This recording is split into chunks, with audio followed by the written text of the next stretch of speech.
সুপ্রিয় ছাত্রছাত্রীবৃন্দ, বৈশ্বিক করোনা দুর্যোগের মধ্যে আশা করি তোমরা সবাই ভালো আছো। সবাইকে প্রীতি ও শুভেচ্ছা জানিয়ে আমি হরেন্দ্রনাথ চক্রবর্তী, সহকারী শিক্ষক, পাসপোর্ট হাট উচ্চ বিদ্যালয়। আজ নবম শ্রেণীর জীববিজ্ঞান বিষয়ে অষ্টম অধ্যায় থেকে রেচনতন্ত্রের গঠন ও কার্যপ্রণালী নিয়ে পাঠদান করব। রেচনতন্ত্রের গঠন জানতে হলে অবশ্যই আগে জানতে হবে রেচন কী এবং রেচনতন্ত্র কী। যে জৈবিক প্রক্রিয়ায় দেহকোষের মধ্যে বিপাক প্রক্রিয়ায় নাইট্রোজেন গঠিত বজ্র পদার্থ সৃষ্টি হয়, এই নাইট্রোজেন গঠিত বজ্র পদার্থ বের করে দেয়, সেটাই হলো রেচন। আর যে তন্ত্রের মাধ্যমে রেচন পদার্থ অর্থাৎ নাইট্রোজেন গঠিত বজ্র পদার্থ দেহ থেকে বের হয়ে যায় বা বের করে দেয়, সেই তন্ত্রকে বলা হয় রেচনতন্ত্র। তোমরা নিশ্চয়ই সিমবিজ দেখেছ। সিমবিজের একটি পৃষ্ঠ উত্তল, অপর পৃষ্ঠ অবতল এবং সিমবিজ একটি আবরণী দ্বারা আবৃত থাকে। ঠিক তেমনি বৃক্ক একটি আবরণী দ্বারা আবৃত থাকে, এর একটি উত্তল পৃষ্ঠ থাকে এবং একটি অবতল পৃষ্ঠ থাকে। তো অবতল পৃষ্ঠের ভাঁজকে হাইলাস বা হাইলাম বলে। হাইলামের ভিতর থেকে ইউরেটার এবং রেনাল শিরা বের হয়ে আসে। এটা ইউরেটার আর এটা হচ্ছে রেনাল শিরা। রেনাল শিরা বের হয়ে আসে এবং ঢুকে রেনাল ধমনী। তন্তুময় যে আবরণ, বৃক্কের যে তন্তুময় আবরণ, এটাকে বলা হয় রেনাল ক্যাপসুল।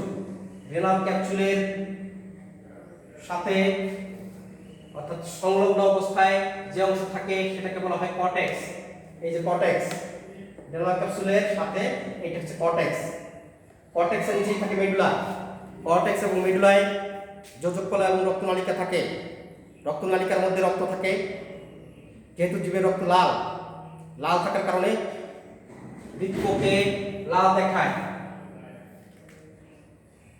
মেডুলার মধ্যে 8 থেকে 12টি রেনাল পিরামিড থাকে।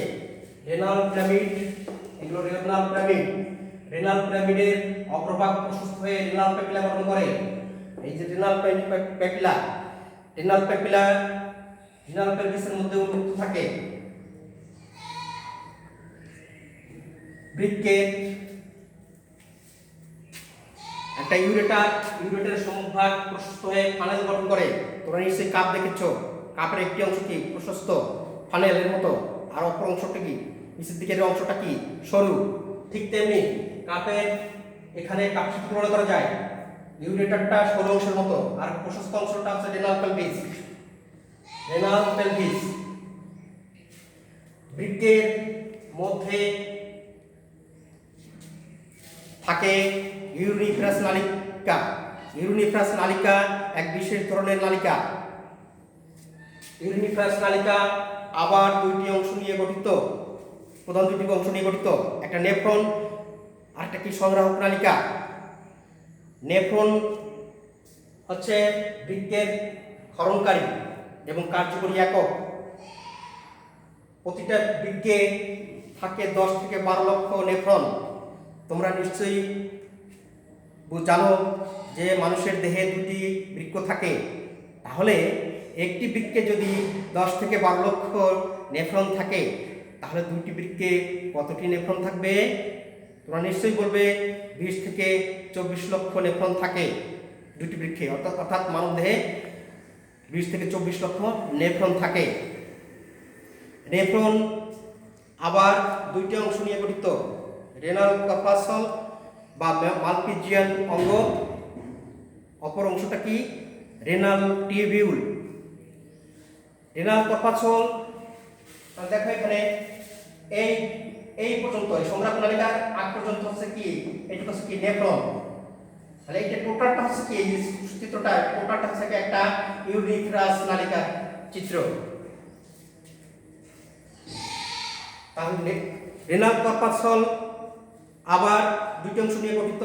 একটা হচ্ছে বোমান্স ক্যাপসুল আর একটা গ্লোমেরুলাস। বোমান্স ক্যাপসুলটা কেমন দেখতে? বোমান্স ক্যাপসুলটা পেয়ালার মতো দ্বিস্তর বিশিষ্ট। এটা গ্লোমেরুলাসকে আবৃত করে রাখে। এই দেখো, এই যে বাইরের আবরণ মানে আবরণ পেয়ালার মতো, কাপের মতো, এটাকে গ্লোমেরুলাস থেকে বেষ্টন করে আছে। গ্লোমেরুলাস একগুচ্ছ নালিকার জালিকা দিয়ে তৈরি। রেনাল ধমনী থেকে, রেনাল কি? রেনাল হচ্ছে বৃক্কের অ্যাডজেক্টিভ, ইংলিশে বলা হয় বৃক্ক, ইংলিশে কি? কিডনি। কিডনির অ্যাডজেক্টিভ হচ্ছে রেনাল। রেনাল ধমনী থেকে মানে রেনাল আর্টারি থেকে, রেনাল ধমনী থেকে তৈরি হয় অ্যাফারেন্ট আর্টারিওল, অর্থাৎ বাংলায় বলা হচ্ছে অ্যাফারেন্ট ধমনী। আর্টারিওল ধমনীর ক্ষুদ্র শাখাটি আর্টারিওল।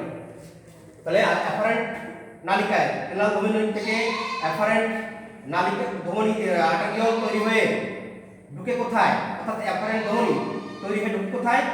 বোমান্স ক্যাপসুলের মধ্যে। এই বোমান্স ক্যাপসুলের মধ্যে ঢুকে 50টি শাখায় বিভক্ত হয়, শাখা নালিকা তৈরি করে।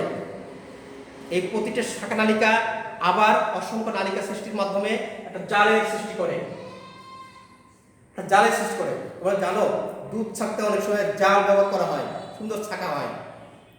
ঠিক এখানেও গ্লোমেরুলাসটা জালের মতো সৃষ্টি করে অপদ্রব্য ছেঁকে রাখে। রক্তের সাথে যে অপদ্রব্য আসে সেগুলোকে ছেঁকে রাখে। বুঝতে পেরেছ? এই জালিকাকার নালিকায়, জালিকার মধ্যে যে নালিকাগুলো আছে, এই নালিকাগুলো আবার মিলিত হয়ে ইফারেন্ট আর্টারিওল, বাংলা বলছে কি? ইফারেন্ট ধমনী। ঠিক আছে? ইফারেন্ট ধমনী তৈরি করে, বের হয়ে আসে ইসের থেকে, বোমান্স ক্যাপসুল থেকে বের হয়ে আসে। মানে ইফারেন্ট ধমনী সৃষ্টি করে, ইফারেন্ট আর্টারিওল সৃষ্টি করে বোমান্স ক্যাপসুল থেকে বের হয়ে আসে। তাহলে আমরা জানলাম রেনাল কর্পাসকল সম্পর্কে, বোমান্স ক্যাপসুল এবং কি গ্লোমেরুলাস। এরপরে আছে রেনাল টিউবিউল। রেনাল টিউবিউলটা কোথা থেকে শুরু? রেনাল টিউবিউলটা হচ্ছে বোমান্স ক্যাপসুলের অঙ্গিদেশ থেকে শুরু করে সংগ্রাহক নালিকা পর্যন্ত বিস্তৃত, সংগ্রাহক নালিকার সাথে যুক্ত হয়। তাহলে এটার আবার রেনাল টিউবিউলের আবার 3টি অংশ, নিকটবর্তী পেছানো অংশ বোমান্স ক্যাপসুলের অঙ্গিদেশ থেকে এর শুরু করে হ্যান্ডেল লুপ, দেখো হ্যান্ডেল লুপের এইটুকু হ্যান্ডেল লুপ পর্যন্ত দেখো দুটো ভাঁজ দেখা যাচ্ছে। এটা হচ্ছে কি? নিকটবর্তী পেছানো অংশ, নিকটবর্তী পেছানো অংশ। আবার দেখো সংগ্রাহক নালিকার কাছে থেকে শুরু করে এসে হ্যান্ডেল লুপ পর্যন্ত যে পেছানো অংশটা আছে এটার নাম হচ্ছে প্রান্তীয় পেছানো নালিকা। প্রান্তীয় পেছানো নালিকা। এই প্রান্তীয় পেছানো নালিকা এবং নিকটবর্তী পেছানো নালিকাকে সংযুক্ত করে দিয়েছে হ্যান্ডেল লুপ, একটা হাঁসের মতো হ্যান্ডেল লুপ যুক্ত করে দিয়েছে। আর এই প্রান্তীয় পেছানো নালিকা কার সাথে যুক্ত আছে? সংগ্রাহক নালিকা। যখনই সংগ্রাহক নালিকার সাথে যুক্ত হয়ে গেল, সংগ্রাহক নালিকার সাথে যুক্ত হচ্ছে, তখন এই যে মূত্রটা সংগ্রাহক নালিকার মাধ্যমে কোথায় আসবে? তাহলে নেফ্রন পরে আসছি। তাহলে সংগ্রাহক নালিকার মাধ্যমে তোমার কি উপভোগ করবে? যে নেফ্রনটা জটিল প্রক্রিয়া যে ক্রমাগতভাবে মূত্র উৎপন্ন করেছে, এই মূত্র কি হবে? সংগ্রাহক নালিকার মাধ্যমে, বুঝতে পেরেছো, বৃক্কের পেলভিসে পৌঁছাবে। এই দেখো বৃক্কের পেলভিসে পৌঁছাবে। এই বৃক্কের পেলভিস, রেনাল পেলভিস যেটাকে বলছি, বৃক্কের পেলভিসে পৌঁছাবে। এই পেলভিস থেকে ইউরেটারের মাধ্যমে, এই কিডনি আঁকা আছে দেখো, তাই ইউরেটারের মাধ্যমে দুটো প্রত্যেকটা বৃক্ক থেকে একটা করে ইউরেটার আসে, নেমে আসে, আগেই বলা হয়েছে। তাহলে দুটো কিডনি থেকে অর্থাৎ দুটো বৃক্ক থেকে দুটো ইউরেটার আসবে, এসে কোথায় যুক্ত হবে? যুক্ত হবে হচ্ছে তোমার মূত্রথলিতে। মূত্রথলিতে কিছু সময় কি মানে ক্ষণিকভাবে জমা থাকে, একটি নির্দিষ্ট পর্যায় পর্যন্ত পূর্ণ হলে মূত্রত্যাগের ইচ্ছা হয় এবং কি মূত্রনালীর থলির নিচ দিকে অবস্থিত ছিদ্রের পথে মূত্রনালীর মাধ্যমে মূত্র বাইরে থেকে নির্গত হয়। এভাবে বৃক্কের মাধ্যমে মানবদেহ থেকে নাইট্রোজেন ঘটিত বর্জ্য পদার্থ বের হয়ে যায়। এখন কিভাবে বের হয়ে যায়? কার্যপ্রণালী দেখো, তোমরা নিশ্চয়ই কার্যপ্রণালীটা সম্পর্কে জানতে হলে দেখো এখানে ছবিটা দেখো, রেনাল, এটা রেনাল ধমনী। এই রেনাল ধমনী মধ্যে যে রক্তটা ইউরিয়া এবং অন্যান্য বর্জ্য পদার্থ নিয়ে রেনাল ধমনীর মধ্যে প্রবেশ করবে। ধমনীতে রক্তের প্রবেশ পরে ওই সাথে কি ইউরিয়া ইউরিক অ্যাসিড অন্যান্য মৌল পদার্থ এগুলো ঢুকবে, ঠিক আছে। ঢোকার পরে এটা কি হবে বোমাস ক্যাপসুলের মধ্যে ঢুকে যাবে নালিকাটা, তাহলে ওর সাথে কি যাবে ইউরিয়া ইউরিক অ্যাসিড বজ্র পদার্থ এগুলো ঢুকে যাবে কি নাইট্রোজেন গঠিত বজ্র পদার্থ সব ঢুকে যাবে কি এই বোমাস ক্যাপসুলের মধ্যে।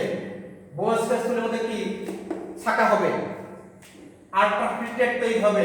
এই আল্ট্রাফিল্ট্রেটটা দেখো এই নালিকা পথে কি বেরিয়ে আসছে আল্ট্রাফিল্ট্রেটটা। আবার বোমাস ক্যাপসুলের থেকে কি হবে বোমাস ক্যাপসুল অবস্থায় কি হবে রক্ত থেকে ইউরিয়া পানি গ্লুকোজ এবং খনিজ লবণ বৃক্ক নালিকায় প্রবেশ করবে। এই বৃক্কের যে নালিকা এই নালিকার মধ্যে প্রবেশ করবে, বুঝতে পারছো। তাহলে দেখো এই বোমাস ক্যাপসুলের পরেই নিকটবর্তী যে প্যাসেনাল অংশ আছে প্যাসেনাল নালিকা, এই প্যাসেনাল নালিকা কি হবে গ্লুকোজ এবং অপ্রয়োজনীয় খনিজ লবণের আবার রক্তের রক্ত ফিরে আসবে। তাহলে কি গ্লুকোজ এবং প্রয়োজনীয় খনিজ লবণের আবার রক্ত কি করবে ফিরে আসবে। আর হেনরি লুপে অবস্থা কি হবে হেনরি লুপে কি হবে ওই কাছে এই নালিকা আসছে, ঠিক আছে। নালির মধ্যে আজকে আল্ট্রাফিল্ট্রেট মানে পরিশুদ্ধ তরল যেটাকে আল্ট্রাফিল্ট্রেট বলা হয়, যেটা বোমাস ক্যাপসুলের মধ্যে থাকা অবস্থায় গ্লোমেরুলাসে সেকেন্ড কি আল্ট্রাফিল্ট্রেট তৈরি করে দিচ্ছে। সেটা যখন তোমার আসতেছে হেনরি লুপে আসতেছে তখন কি হবে বৃক্ক নালিকা থেকে রক্তে প্রয়োজনীয় পানির প্রত্যাবর্তন, তার পানি প্রয়োজনীয় পানি কি হবে বৃক্ক থেকে আবার কি হবে ওই রক্তের মধ্যে প্রবেশ করবে। আবার যখন প্রান্তীয় মানে যখন প্রান্তীয় নালিকায় পৌঁছাবে তখন কি হবে বৃক্ক নালিকা থেকে রক্তে প্রয়োজনীয় উপাদানের সর্বশেষ শোষণ ও নিঃসরণ হবে এবং সর্বশেষ কি হবে ইউরিয়া মুক্ত পরিশোধিত রক্ত হবে।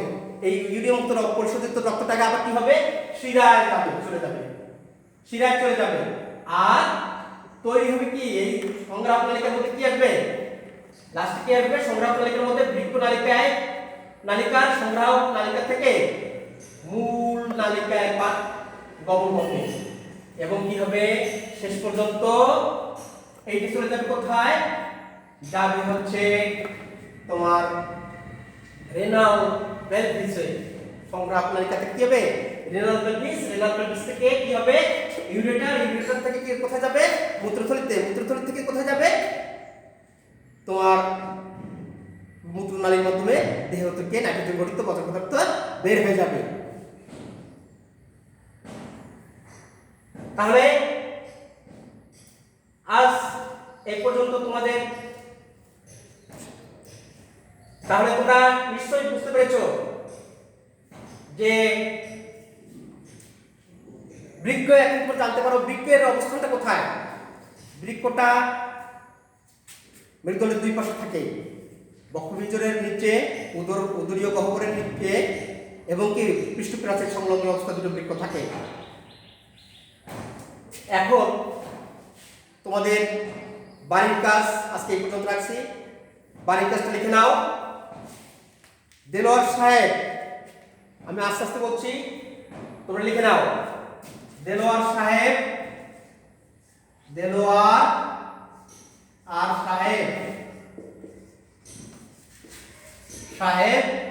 তোমরা লিখে নাও। প্রস্রাবের সমস্যা নিয়ে ডাক্তারের কাছে যান, ডাক্তার পরীক্ষা করে বলেন তার মূত্র তৈরির অঙ্গ ঠিক মতো কাজ করছে না, তাকে পরামর্শ মেনে চলতে বলেন, মানে ডাক্তারের পরামর্শ মেনে চলতে বলেন। এখন প্রশ্ন হলো তোমরা লিখে নাও কতে লেখো মেডুলা কি খ লিখে নাও গ্লোমেরুলাস বলতে কি বুঝো গ্লোমেরুলাস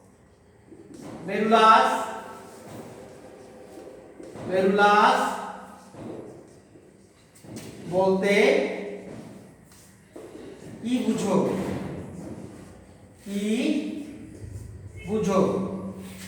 তোমরা লিখো, আমি আস্তে আস্তে লিখছি তোমরা লেখো। উদ্দীপকের অঙ্কটি কার্যকরী এককের বর্ণনা দাও। ঘ উদ্দীপকের অঙ্কটি সুস্থ রাখার জন্য করণীয় বিষয়গুলি কি হতে পারে মতামত দাও। লিখে নাও। তাহলে তোমরা এটা বাড়িতে গিয়ে পড়বে, এই প্রশ্ন যেটা দেওয়া হলো এটা দেখবে, এবং এটা আমি যেটা পাঠদান করলাম এটা বাড়িতে গিয়ে দেখবে, পড়বে, ভালো করে পড়বে, আর স্বাস্থ্যবিধি মেনে চলবে। মাস্ক পরিধান করে ক্লাসের বাইরে কারোর সাথে কথা বলতে গেলে মাস্ক পরিধান করে কথা বলবে। সবসময় সতর্ক থাকবে। তোমরা সবার সুস্বাস্থ্য কামনা করে আমি পাঠদান শেষ করছি। সবাইকে ধন্যবাদ।